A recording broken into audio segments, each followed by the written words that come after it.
ఈ మధ్యకాలంలో చాలా రెస్టారెంట్స్ ఫెయిల్ అవుతున్నాయి. రీజన్ ఫుడ్ అయితే అస్సలు కాదు. ఫుడ్ అయితే సూపర్ ఉంటుంది, కానీ బిజినెస్ బేసిక్స్ తెలియకుండా పెట్టి లాస్ అయిపోతారు. Let me tell you 8 real reasons why restaurants fail. 1. Proper planning లేకుండా స్టార్ట్ చేయటం. జస్ట్ ఎక్సైట్మెంట్తో రెస్టారెంట్ ఓపెన్ చేస్తారు. 2. రాంగ్ లొకేషన్ చూస్ చేసుకోవడం. మీ ఫుడ్కి మ్యాచ్ అయ్యే క్రౌడ్ ఆ లొకేషన్లో లేకపోవడం. 3. Menu mistakes. మెనూ పెద్ద లిస్ట్ లాగా ఉంటుంది, ఇది చూసి కస్టమర్ కన్ఫ్యూజ్ అయిపోతాడు.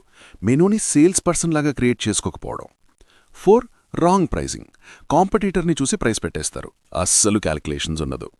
5. స్టాఫ్కి ప్రాపర్ ట్రైనింగ్ ఇవ్వకపోవడం. 1 rude staff is equal to 10 customers loss. 6. Marketing ignore చేయడం. ఓన్లీ ఫుడ్ మీద డిపెండ్ అవ్వడం బిగ్ మిస్టేక్. మార్కెటింగ్ చేస్తేనే కదా మీ రెస్టారెంట్లో ఫుడ్ బాగుంటుంది అని పబ్లిసిటీ అవుతుంది. 7. కాస్ట్ కంట్రోల్ తెలియకపోవడం. Food cost, wastage, portion control nothing ట్రాకింగ్లో ఉండవు. 8. కస్టమర్ ఎక్స్పీరియన్స్ ఇగ్నోర్ చేయడం. లైటింగ్, హైజీన్, స్పీడ్ అన్నీ ఇంపాక్ట్ చేస్తాయి. ఇవి ఫిక్స్ చేస్తే రెస్టారెంట్ సర్వైవ్ అవ్వదు, గ్రో అవుతుంది. సేవ్ దిస్ పోస్ట్ ఫాలో చేసి పెట్టుకోండి. Day 2లో లొకేషన్ మిత్స్ గురించి చెప్తాను.